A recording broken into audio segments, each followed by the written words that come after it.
بسم اللہ الرحمن الرحیم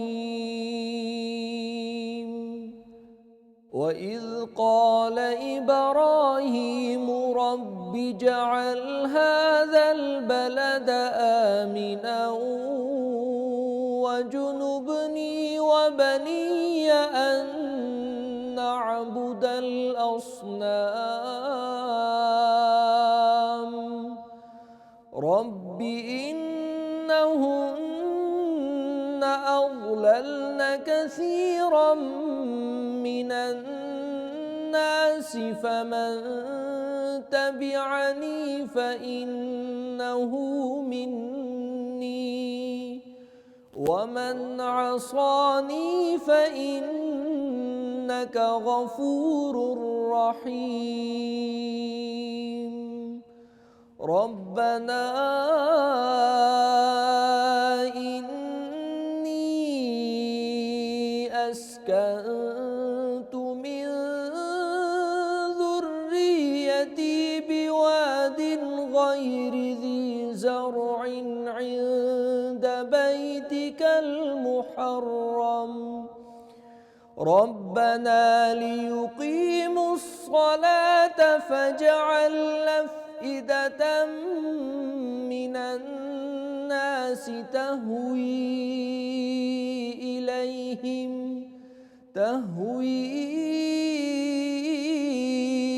إليهم وارزقهم من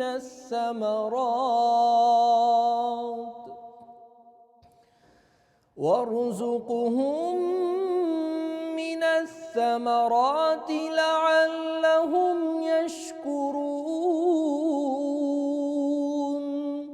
ربنا إنك تعلم ما نخفي وما نعلن وما يخفى على الله من شيء في الأرض ولا في السماء الحمد لله الذي وهب لي على الكبر إسماعيل وإسحاق إن ربي لسميع الدعاء رب اجعلني مقيم الصلاة ومن ذريتي ربنا وتقبل دعاء ربنا اغفر لي ولوالدي وللمؤمنين يوم يقوم الحساب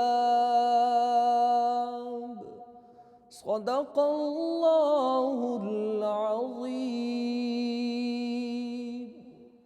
ماشاءاللہ سبحان اللہ، بہت ہی خوبصورت انداز میں قاری راشد عزیز تلاوت کلام پاک کر رہے تھے۔ رب اشرح لی صدری ویسر لی امری واحلل عقدۃ من لسانی یفقہوا قولی رب زدنی علما رب زدنی علما رب زدنی علما۔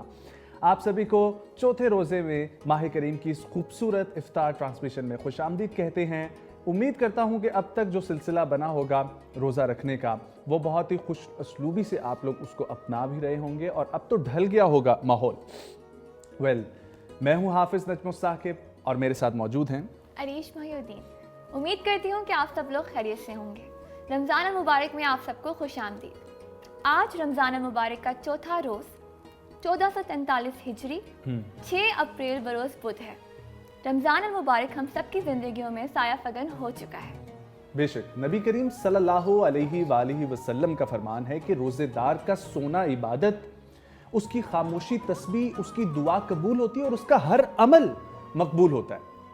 گویا کہ معلوم ہوا کہ روزے دار جو روزہ رکھتا ہے اور صحیح معنوں میں روزہ رکھتا ہے، صرف بھوک اور پیاس برداشت نہیں کرتا بلکہ وہ روزے کے ہر اس پہلو کو مکمل طور پر نبھاتا ہے تو اس کا ہر عمل مقبول ہوتا ہے۔ بالکل۔ ابھی جو ہم نے آیات سماعت فرمائی انہیں پڑھنے کی سعادت حاصل کی قاری راشد عزیز نے، اور ان آیات کا مرکزی موضوع ہے